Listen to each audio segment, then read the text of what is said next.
नमस्कार दोस्तों। जैसा कि आप सब जानते हो कि आज है 28 सितंबर और आज ही के दिन इस देश के वीर सपूत, इस देश के लाल ने जन्म लिया था, जिसका नाम था शहीद आज़म भगत सिंह। दोस्तों, आप सब जानते हैं कि इस देश को आज़ादी दिलवाने में सबका योगदान था, चाहे वो राम प्रसाद बिस्मिल हों, चाहे वो अशफाक उल्लाह खां हो, चाहे वो लाला लाजपत राय हों।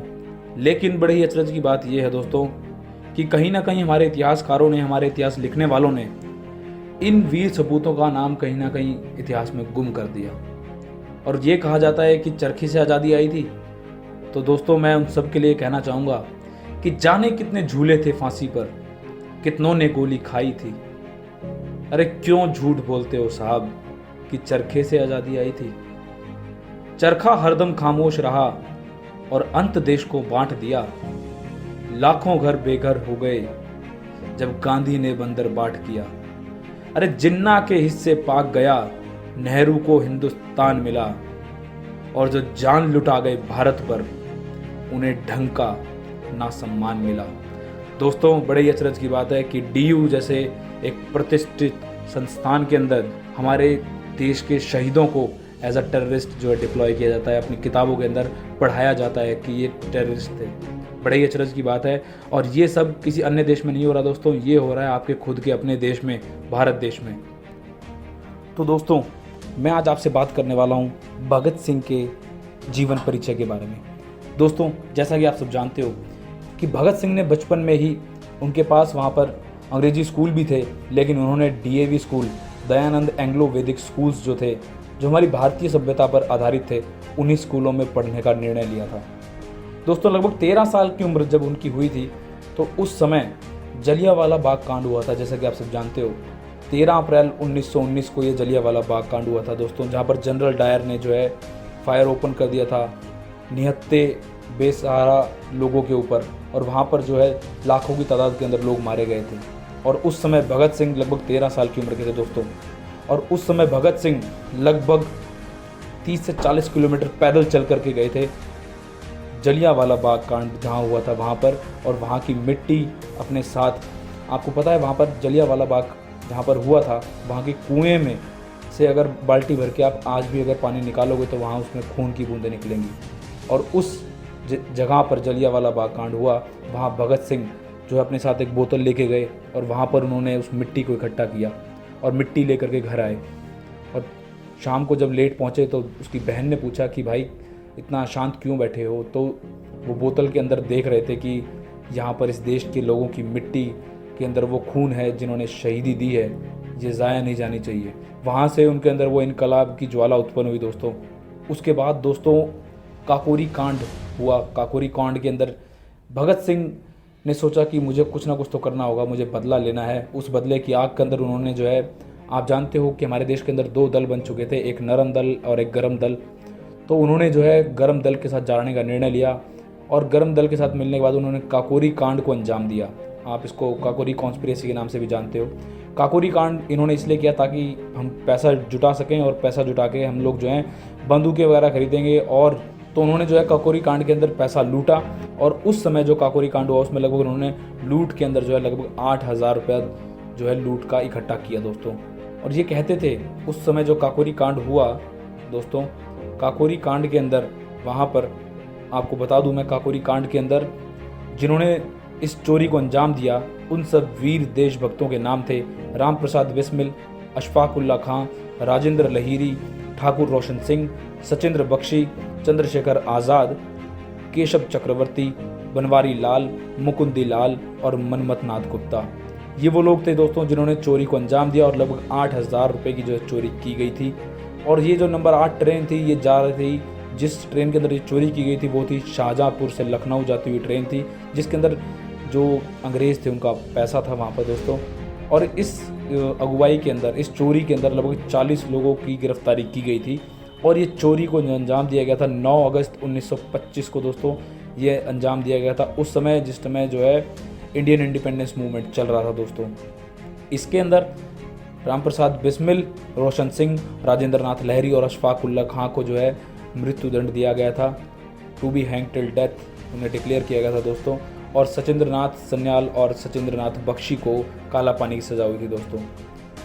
तो दोस्तों, ये था पहला वो इंसिडेंस जहाँ से उन्होंने सोचा भगत सिंह ने कि दोस्तों मुझे यहाँ से बड़ी क्रांति अगर देश में लानी है, एक बड़ा सैलाब लाना है, तो उस सैलाब को लाने के लिए मुझे कुछ बड़ा करना होगा, कुछ ऐसा करना होगा कि लोगों के विचार बदलें और विचारों से क्रांति लाई जाएगी, तभी ये देश आज़ाद होगा।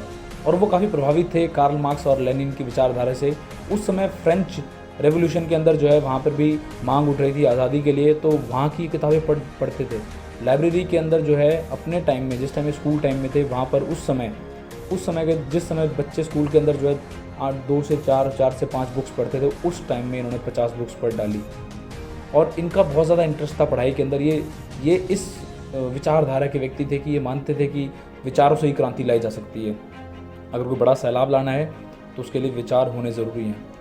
और इन्होंने राम प्रसाद बिस्मिल जी की एक बहुत ही ज़बरदस्त वक्तव्य आपको पता होगा कि सरफरोशी की तमन्ना अब हमारे दिल में है, देखना है जोर कितना बाजुए कातिल में है। तो इस प्रकार की विचारधारा के ये लोग थे। आप समझ सकते हो कि किस प्रकार की विचारधारा थी। एक 23 साल का नौजवान लड़का अगर ये बोल रहा है कि सरफरोशी की तमन्ना, इसका मतलब समझ रहे हो? सरफरोशी की तमन्ना का अर्थ है कि गर्दन कटवाने की जो हमारे अंदर तमन्ना है, जो जुनून है, वो तुम्हारी जो बाजुओं में दम है उससे कहीं अधिक है। यानी कि हम गर्दन कटवाने के लिए बहुत ज़्यादा आतुर हैं और हम जो है कुछ भी कर गुजरेंगे। हम अपना सर अपने धड़ से अलग करवाना चाहते हैं और इसके लिए हमारे अंदर जुनून है, पागलपन है।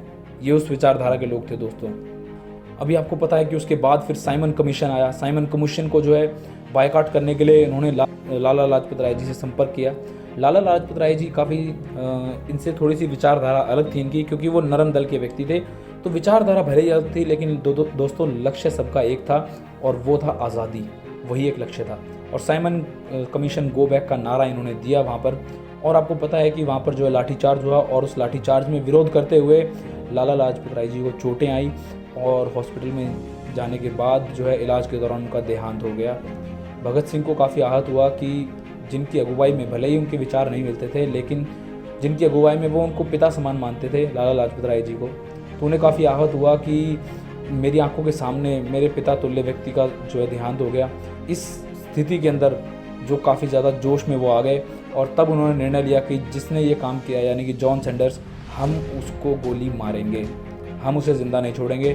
तो उसके लिए दोस्तों इन्होंने तैयारी शुरू की और इस प्लान के अंदर जो है उन्होंने तैयारी की और उन्होंने जो है पूरी प्लानिंग के साथ, लगभग 5 से 6 बंदों की टीम थी इनकी दोस्तों, और इन्होंने तैयारी करके वहाँ पर पूरी प्लानिंग के साथ जब वो अपने थाने से जो है बाहर जा रहा था बाइक के ऊपर, तब उसको रास्ते में रोककर उसके माथे में 3 गोलियां भगत सिंह ने दागी थी। तो दोस्तों इस प्रकार उन्होंने अपना पहला बदला लिया। उसके बाद इनके पीछे पुलिस पड़ गई थी बहुत ज़्यादा और इनको जो है हर जगह अखबार में छपने लग गया था कि इन्हें जो है पकड़ा जाए, इन्हें ढूंढा जा रहा है देश के अंदर। और जो है पूरा इलाका सील कर दिया गया था कि कैसे भी करके इनको पकड़ना है। और आपको पता है ये सरदार जी थे, तो सरदार होने के कारण जो है इनकी आइडेंटिटी बिल्कुल अलग थी। आपको पता है पग होती है जो है, और सारी पूरी एक ट्रेडिशन होता है सरदारों का। तो इन्होंने जैसे सबसे पहले अपने जो है बाल कटवाए और पूरा वेशभूषा बदली और अंग्रेज़ों वाला ड्रेसअप लिया और वहाँ से जो है एग्जिट कर गए दोस्तों। उसके बाद जो है ये चले गए वहाँ से लगभग पश्चिम बंगाल की तरफ और फिर इन्होंने जो है वहाँ पर संपर्क साधा बटुकेश्वर दत्त के साथ। और इन्होंने जो है फ्रेंच रेवोल्यूशन में देखा कि वहाँ पर जो है लो इंटेंसिटी के बॉम्ब बना करके और असेंबलीज़ वगैरह में और अलग अलग जगह पे फेंके जा रहे हैं और सरकार को वो जगाने का काम कर रहे हैं। तो वहाँ से काफ़ी ज़्यादा प्रभावित हुए और इन्होंने सोचा, बटुकेश्वर दत्त को बोला कि आप जो है लो इंटेंसिटी का एक बॉम्ब तैयार करो। ऐसी इंटेंसिटी होनी चाहिए कि धमाका हो लेकिन किसी को नुकसान ना हो। देखो दोस्तों, इन्होंने बहुत ही बारीकी से ध्यान दिया कि किसी को नुकसान ना हो, इस तरह का बम तैयार हो। तो सेंट्रल असेंबली में गए और वहाँ जाकर जो है इन्होंने बम फोड़ दिया। अब चाहते तो देखो दोस्तों वहाँ से भाग सकते थे, इतना धुआं हुआ कि कम से कम 10 से 15 मिनट तक किसी को कुछ दिख नहीं रहा था, लेकिन ये वहीं खड़े रहे। ये चाहते नहीं थे कि आग ठंडी हो। इन्होंने बोला पुलिस वालों को कि हमें पकड़ो, हमें यहीं गोली मार दो, क्योंकि ये चाहते थे। ये इतने सरफिरे थे, आप समझ सकते हो ये कितने सरफिरे थे। एक 23 साल का नौजवान चाहता है कि उसको गोली मार दी जाए, किस लिए? कि ताकि उसके अंदर का जो सैलाब है, उसकी जो आग है, वो पूरे देश में फैल सके। लेकिन अंग्रेज़ों ने उन्हें गोली नहीं मारी, उन्हें अरेस्ट कर लिया और उन्हें वहाँ पे कोर्ट के अंदर जो है सज़ाए मौत का ऐलान हुआ। और आप सब जानते हो कि 24 मार्च को जो ऐलान हुआ उसका कि 24 मार्च को जो इनको फांसी दी जाएगी। तो उनको जेल में भेजा गया और जेल में भी जाने के बाद दोस्तों इन्होंने वहाँ पर अपना काम बंद नहीं किया कि हम जो है बस अब यहाँ पे आकर रुक गए हैं। उन्होंने वहाँ पे आमरण अनशन शुरू कर दिया। वहाँ जाकर उन्होंने देखा कि यहाँ पे फैसिलिटीज़ नहीं है, यहाँ पे जो हमारे जेल में जो कैदी हैं, जो हमारे देश के वीर सपूत हैं, उनको कोई भी सुख सुविधा नहीं मिल रही है यहाँ पे।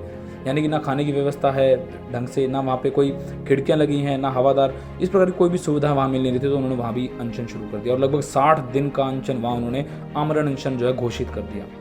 शुरू में तो सरकार ने इतना गौर नहीं किया उसके ऊपर, लेकिन जब उन्होंने देखा वहाँ पे यतीन्द्र नाथ जी का स्वर्गवास हो गया, क्योंकि वो उनकी जो है तबीयत काफ़ी ज़्यादा गिर गई थी, तो तब सरकार ने सुध ली और उन्हें लगा कि यहाँ पर कुछ ज़्यादा गड़बड़ हो सकती है और देश के अंदर जो है धीरे धीरे ये क्रांति फैलने लगी। दोस्तों, लोगों में बातें होने लगी कि एक 23 साल का नौजवान, एक सरफिरा, एक पागल इस देश को जो है रंगदे बसंती चोला के अंदर जो है उड़ाने चला है और इस देश को आज़ाद करवाने के लिए निकला है घर से। ये बात आग की तरह फैलने लगी पूरे देश के अंदर। जन जन से ये जो है इनकलाब का जो जरिया है जुड़ता चला गया। और दोस्तों, भगत सिंह भी वहाँ बीमार हुए, और लेकिन बीमार होने के बाद भी गज़ब की बात देखो आपकी, उनके माथे पर कोई शिकंज नहीं थी, वो मुस्कुरा रहे थे, आज़ादी का दीवाना था। आपको पता है दोस्तों, जब कोई पागल होता है, और पागल जो व्यक्ति होता है, उन्होंने बोला था, मेरे सीने में जो ज़ख्म हैं सब फूल के गुच्छे हैं, हमें पागल ही रहने दो, हम पागल ही अच्छे हैं। इस तरह के लोग थे दोस्तों जिन्होंने देश को आज़ादी दिलवाई। और वहाँ पर जो है उनसे पूछा गया कि आपकी आखिरी ख्वाहिश क्या है भगत सिंह जी, आप बताइए। तब उन्होंने कहा था कि मेरी आखिरी ख्वाहिश ये है कि मैं कार्ल मार्क्स और लेनिन की बायोग्राफी पढ़ना चाहता हूँ। और जब उसको ले जाने के लिए, भगत सिंह जी को ले जाने के लिए जब जेलर आया, तब वहाँ पर वो किताब पढ़ रहे थे लेनिन की, तब उन्होंने कहा कि चलिए आपकी जो है समय आ गया है आपको सज़ा देने का। तो उन्होंने कहा कि अभी रुक जाओ, देख नहीं रहे एक क्रांतिकारी दूसरे क्रांतिकारी से बात कर रहा है। और उन्होंने उस किताब को, उस बायोग्राफी को पूरा पढ़ा और उसके बाद उठ करके वो चल पड़े। और 24 मार्च 1931 को इनकी डेट डिसाइड हुई थी कि इनको जो है मृत्युदंड दिया जाएगा।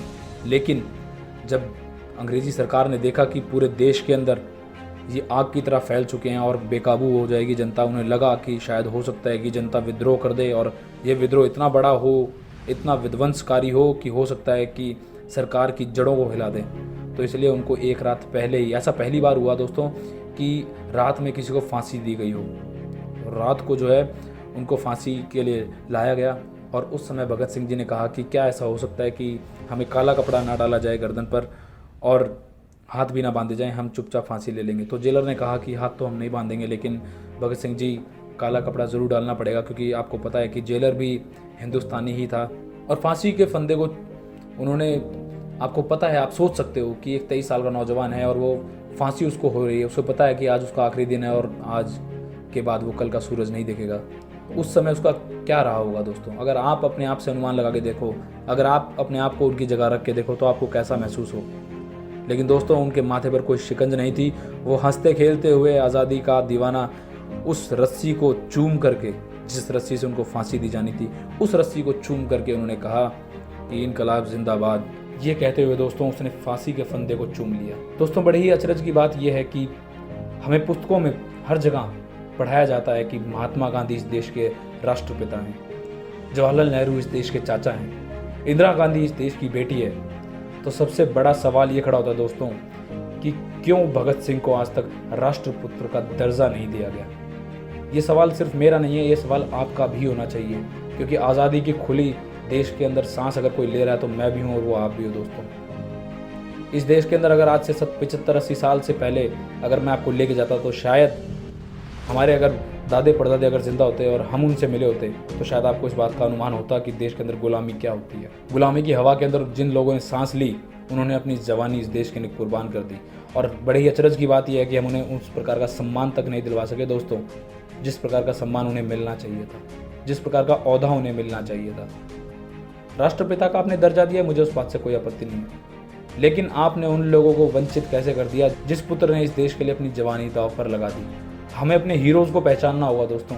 हमें अपने बच्चों को, हमें अपनी आने वाली पीढ़ी को, हमें अपने दोस्तों को ये बात बतानी होगी कि हमारे असली हीरोज़ कौन हैं। कई सारी थ्योरीज़ के अंदर ये भी बताया गया है कि हाँ, भगत सिंह जी की जब फांसी डिसाइड हो रही थी उस टाइम पर गांधी जी उस टाइम पे काफ़ी ज़्यादा इम्पैक्टफुल पर्सन थे उस सोसाइटी के, और उनसे पूछा भी गया था कि अगर भगत सिंह, राजगुरु और सुखदेव को फांसी दी जाए तो सोसाइटी के अंदर कोई इशू तो नहीं आएगा, कोई ऐसा दंगे फसाद तो नहीं हो जाएंगे। तो उस समय गांधी जी ने ये बोला था कि आपको जो कार्रवाई करनी है आप कीजिए, इस प्रकार से कोई भी प्रभाव नहीं पड़ेगा। तो दोस्तों मुझे ये नहीं पता कि वो थ्योरी कितनी सही है कितनी गलत है, बट दोस्तों कहीं ना कहीं एक सवाल खड़ा हो जाता है देश के राष्ट्रपिता के ऊपर कि उनके पास इतनी ताकत थी, वो बहुत कुछ कर सकते थे लेकिन उन्होंने नहीं किया। तो शायद उसका कारण ये हो सकता है कि राजनीति का लालच, आपको पता है पॉलिटिक्स। तो मैं उन सब प्रश्नों में नहीं जाना चाहूँगा दोस्तों, क्योंकि एक ऐसे वीर सपूत जिसने देश के लिए शहीदी की, उसकी वीर गति पर, उसके जन्म दिवस पर उसकी शहीदी को याद करते हुए मैं नहीं चाहूँगा कि मैं देश के बाकी ऐसे गद्दारों के बारे में बात करूँ जिनकी शायद कोई क्रेडिबिलिटी नहीं थी देश के लिए। हमें इतिहास पढ़ना होगा और हमें ये जानना भी होगा कि कौन सा इतिहास सही है, कौन सा इतिहास गलत है दोस्तों। क्योंकि इसी देश के अंदर इतिहास की किताबों के अंदर आपको मुगल इतिहास पढ़ाया जाएगा, लेकिन आपको नहीं पढ़ाया जाएगा कि आप पृथ्वीराज चौहान कौन था, महाराणा प्रताप कौन था। हमें अपने देश के अंदर अपने हीरोज़ को डिसाइड करना होगा दोस्तों। तो मैं आशा करता हूँ दोस्तों आप इस वीडियो को ज़्यादा शेयर करोगे अपने दोस्तों के साथ, ताकि उन्हें पता लग सके कि हमारे देश के अंदर हमारे असली हीरोज़ कौन हैं। सो दोस्तों, जय हिंद, वंदे मातरम, भारत माता की जय।